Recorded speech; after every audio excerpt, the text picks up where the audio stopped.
Allah Subhanahu wa ta'ala memanggil kita dengan panggilan yang istimewa. Ya ayyuhalladzina amanu, hei kalian orang-orang yang sudah beriman. Ini panggilan khusus terbatas bagi orang-orang yang sudah punya seragam, yang ada emblemnya di hadapan Allah Subhanahu wa ta'ala. Apabila kita dipanggil, tentu reaksi dan sikap kita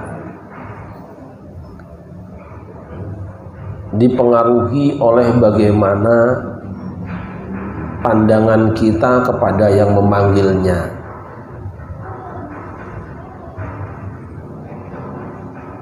Jika yang memanggil itu penting atau zat yang kita anggap penting di dalam hidup kita, maka akan berbeda dengan reaksi dan sikap kita ketika dipanggil oleh yang tidak penting. Apabila kita disapa oleh seseorang, maka kualitas sapaan itu membekasnya di hati kita berbeda-beda. Kalau yang menyapa itu pedagang rokok, mungkin di batin kita, ini orang mau nawarin rokok dah. Kalau yang menyapa kita orang tua kita,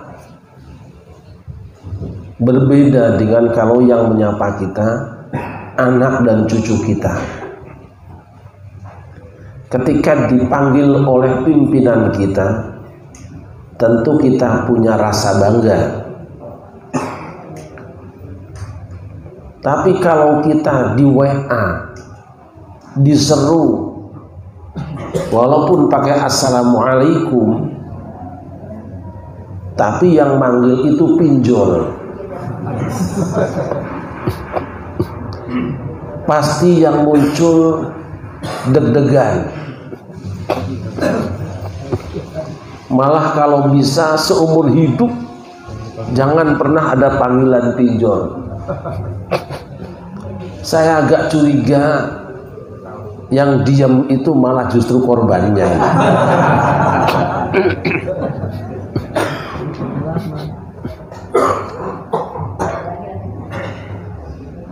Kalau dipanggil oleh seorang kekasih, ada rasa bangga dan berbinar-binar. Bagaimana sekarang kalau dipanggil oleh Allah yang Maha Pengasih? Kita mesti sigap. Bahkan kita ada rasa bangga, sehingga di dalam keadaan apapun kita akan mengalihkan konsentrasi kita kepada yang memanggilnya itu. Sallu ala Nabi Muhammad. Nah, sekarang kita dipanggil oleh Allah, sudah gitu manggilnya indah lagi. Kita tidak dipanggil dengan ya ayyuhalladzina kafaru, hai orang kafir. Kita tidak dipanggil dengan ya ahlal kitab, wahai ahlul kitab. Bahkan tidak lagi dipanggil dengan ya ayyuhan nas. Di sini Allah panggil dengan panggilan khusus. Ya ayyuhalladzina amanu. Sebuah panggilan pengakuan dari Allah. Kamu semua orang-orang yang sudah berada di hadapanku, sudah berada dalam jaminanku, dan kamu semua yang sudah berada dalam barisan keridhoanku. Coba rasakan panggilan ini. Seperti sering saya sampaikan dalam pengajian-pengajian dan kajian-kajian, apabila ada nida ya ayyuhalladzina amanu atau apa saja di dalam Al-Quran, biasanya ditindaklanjuti dengan satu di antara tiga kemungkinan. Karena ada perintah yang harus dilakukan, karena ada larangan yang harus ditinggalkan, atau ada informasi penting yang harus direnungkan. Oleh karena itu,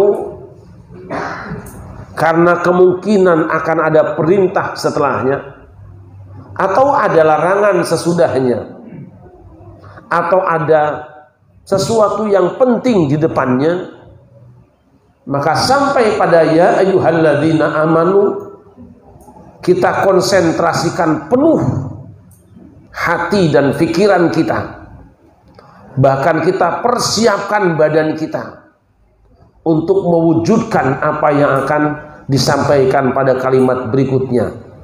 Stop pembicaraan dengan siapapun, stop memikirkan apapun, stop merasakan apapun kecuali kepada sumber yang memanggil kita. Allah kemudian mengatakan, ittaqullah,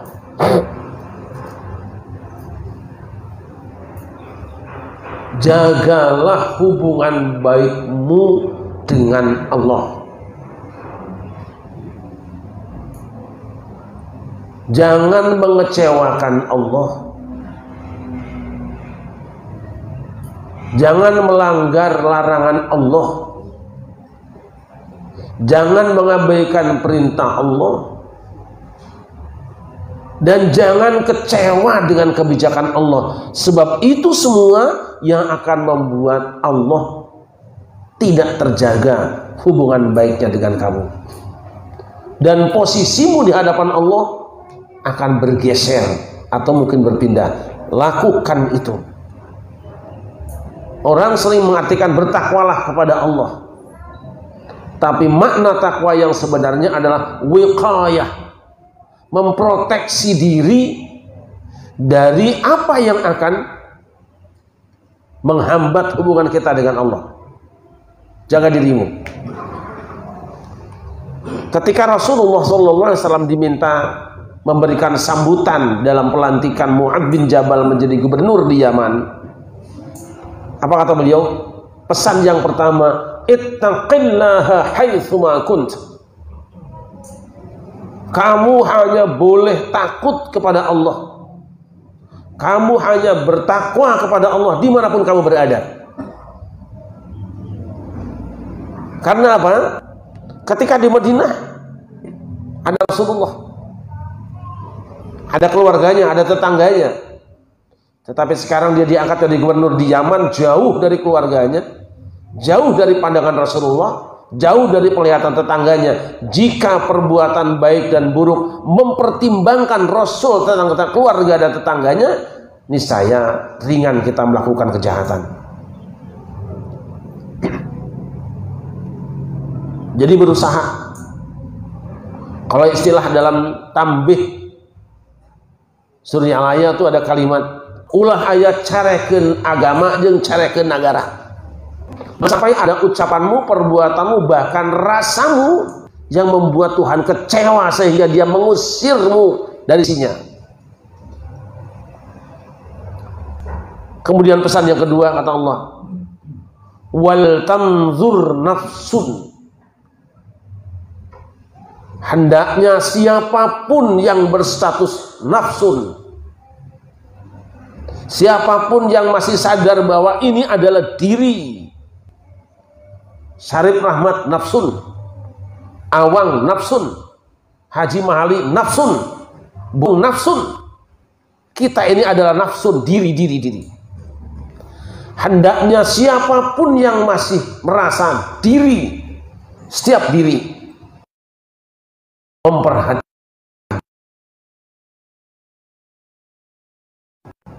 apa yang diperhatikan. Rumahnya bukan, hartanya bukan. Perhatikan betul apa saja qaddamat li ghadin, yang sudah dia lakukan untuk dipetik esok hari. Perhatikan betul. Nganjang kapageto kata enggak, nginep di hari depan. Siapapun manusianya, perhatikan betul apa yang sudah dia lakukan dan pasti dipetik hari esok. Pohon apa yang sudah kau tanam dan pasti panen, yakin panen. Hewan apa yang kau pelihara dan besok pasti dia berkembang. Perbuatan apa yang sudah kamu lakukan di dalam hidup ini, hai diri, hai manusia, yang besok hari kalian memetiknya. Kadang kita qaddamat memang melakukan satu perbuatan, tapi hanya untuk jarak hari yang dekat. Kita berbuat hanya untuk keuntungan 5 tahun ke depan, dan kita nikmati cuma 5 tahun, habis-habisan. Ghad, besok yang dituju hendaknya kita adalah hari yang panjang. Apa yang sudah kita lakukan hari ini untuk besok kita petik pada hari kiamat, kita nikmati selamanya. Tanya itu. Hamba Allah yang dimuliakan, ayo raba-raba semua aktivitas yang bisa kamu lakukan, apakah dia termasuk dalam kategori ma qaddamat li ghadin, atau ma qaddamat cuma sehari tahun.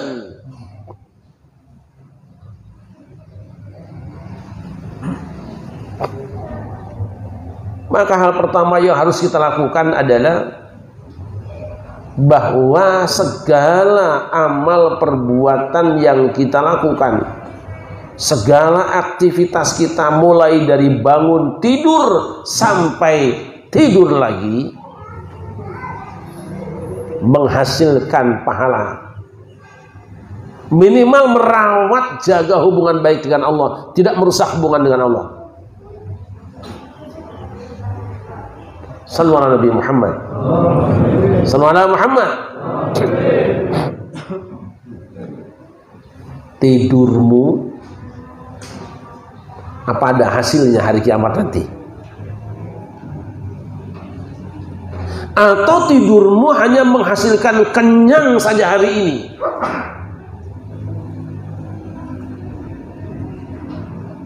Makanmu, apakah ada nanti hari kiamat catatan bahwa ini makanmu jadi pahala hari ini? Ya, syukur. Sini aja. Atau makanmu itu hanya sebatas enak di lidah, ngageleser di tenggorokan, kemudian keluar jadi bukan kotoran. Jadi apa? Keluar dari perut kita apa namanya? Ya kita kan nggak enak nyebutnya kan. Gara-gara nggak enak jadi hilang, be. Nanti lama-lama anak-anak kita nggak tahu namanya apa ini. Tanya, salamanmu ada nggak dipetik hasilnya buat hari kiamat nanti? Saya kenal sama teman satu nih baru nih, betul namanya sama? Aldi. Kenalmu dengan Aldi, kenalnya Aldi dengan Syarif Rahmat hari ini, ada nggak hasilnya nanti hari kiamat? Nggak ada, buang. Itu apa? Kumpulmu di pada suka jauh-jauh, menghabiskan bensin, menghabiskan waktu. Ustadz Nahid dari Cilengsi, Gunung Putri, Bunung dari Tangerang. Ada nggak petikan hari kiamat nanti? Kalau nggak ada, nggak usah datang. Rugi kamu. Daripada jauh-jauh ke Pondok Cabe, kumpul seperti ini, menghabiskan biaya, menghabiskan tenaga, nggak ada hasilnya, mendingan ke sareng enggeus di imah. Pecek gue turu. Tanya sekarang. Berangkatmu ke kantor. Berangkat ke kantor. Tanya. Yakin nggak hari kiamat nanti langkah kakimu, bayarmu tol, nanti hari kiamat muncul, ini kamu berangkat ke kantor, nih buah pahalanya, nggak ada, bubarin.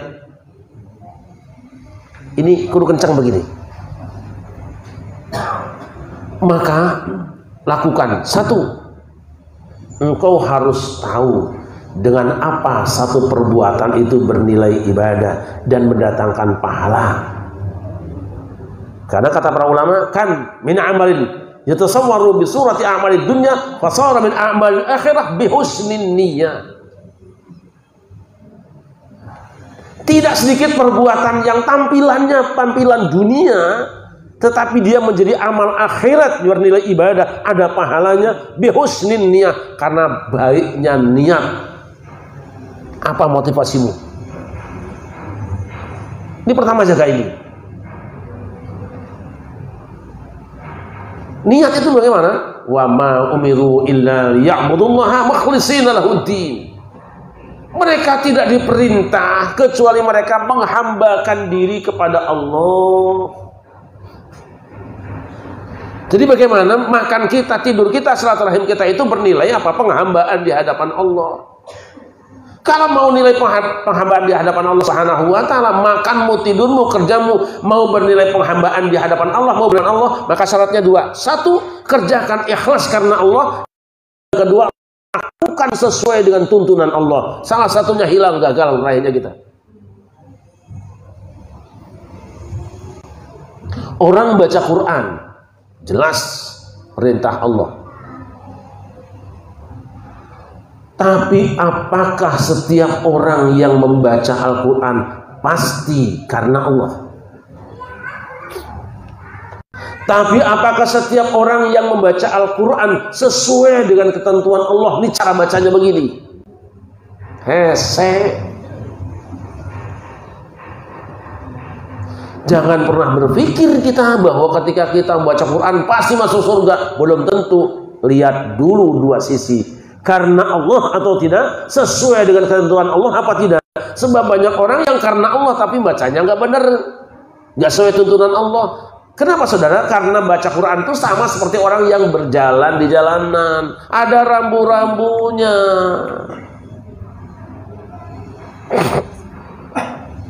Apa yang maksud rambu-rambu? Tidak boleh berhenti di sini, la taqif, tidak boleh wakaf di situ.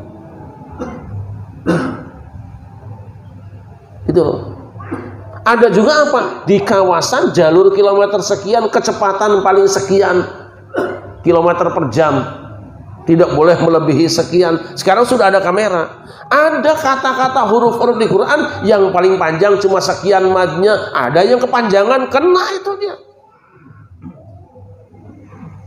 Maka para pembaca munajat jangan berhenti mengulang-ulang terus ilmu kita supaya bacaan kita pasti benarnya. Mungkin selama ini ada yang kurang pas dan sudah ada contoh-contohnya di situ, kan ada tashih kembali Qurannya tiap saat.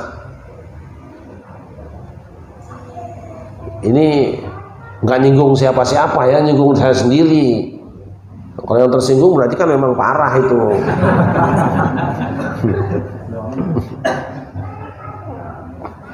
Tapi kalau sudah terbiasa kita berbicara, baca dengan baik dan benar tiap hari, tanpa terasa, tanpa kaidah, ketahuan sendiri kita sudah benar. Ngikuti bacaan yang ada. Model Gus Mehmet ngelawak ini ngocor aja ngomongnya. Orang belum ngomongnya udah ketawa. Memang sudah bakatnya di situ. Hamba yang dimuliakan, lakukan apa yang mesti kamu lakukan. Ada dasarnya tuntunan dari Allah dan ikhlas karena angel. Dan ikhlas itu sekarang jadi berubah-ubah sesuai dengan zamannya. Ikhlas dulu mah nol, sekarang ikhlas sekarang kan transaksi. Masih ada ikhlasnya juga. Wal tanzur nafsum ma qaddamat lighadin. Hendaknya setiap diri pribadi, setiap orang tidak usah apa yang sudah kamu lakukan kemarin sampai hari ini yang akan kamu petik hari esok. Jangan main-main. Wattaqullah. Bertakwalah pada Allah. Lindungi dirimu, jaga dirimu, protek dirimu, jangan sampai bicara dan berbuat yang membuat kamu diputus hubungan oleh Allah. Ya nggak apa-apa kalau hati innallaha khabirum bima ta'malun. Detil yang kamu lakukan, yang sekecil-kecilnya Allah tahu semua. Maka sesuatu yang jika dilakukan di hadapan orang banyak, sebuah maksiat itu kamu malu melakukannya, sedapat mungkin menyendiri pun kamu malu mengerjakannya. Jangan dibalik.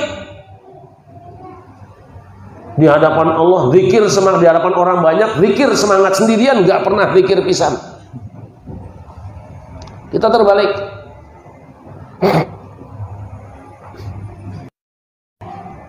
Ibadah kita ini sering dipengaruhi oleh siapa yang ada di samping kita.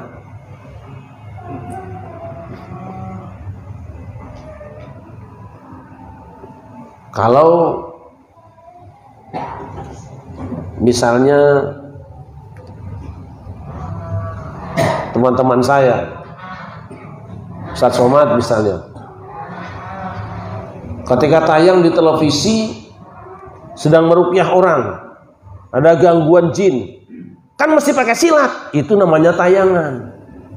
Beliau nggak usah pakai silat ngusir jin mah, tapi kan itu kebutuhan tayangan,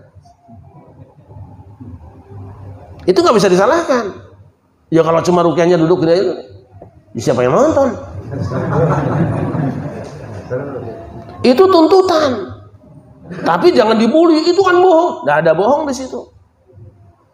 Sebatas gerakan untuk memperindah suasana. Apa dikira kalau orang sekarang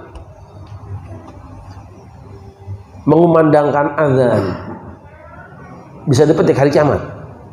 Belum tentu.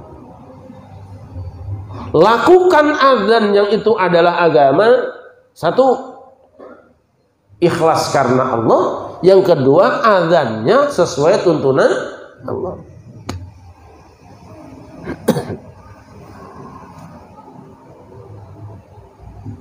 Apa setiap orang yang naik haji pasti bisa dipetik hajinya hari kiamat nanti?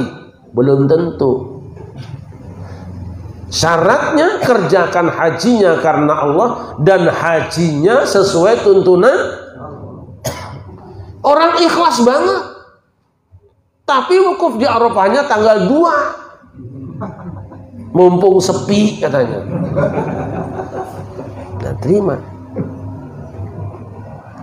apakah semua orang yang sholat tasbih seperti kita pasti diterima, dan nanti yaumul kiamah kita akan memetik hasil nilo pahala sholat tasbihmu? Belum tentu. Syaratnya apa? Kerjakan sholat tasbih karena Allah, dan kerjakan sholat tasbih sesuai tuntunan Allah yang disampaikan Rasulullah. Hati-hati. Maka kalau kita akan bergabung di sini, boleh nanya dulu ke saya, boleh nggak sholat tasbihnya berjamaah kayak gini? Tanya dulu ke saya. Bolehkah sholat sunat itu kemudian kita bacaannya dijahirkan? Tidak boleh.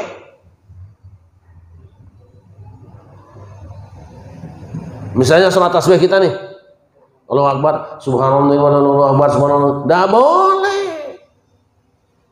Zikirnya khafi. Kalau kita melakukannya seperti itu, maka apa?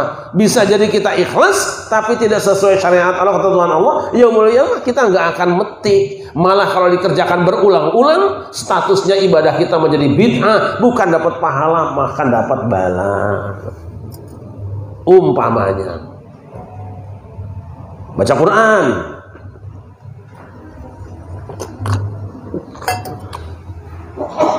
ikhlas karena Allah, bacaannya enak banget tapi melanggar tajwidnya, bisa kena pergi ke yaumul qiyamah nanti. Sekarang kan seringnya Bismillahirrahmanirrahim.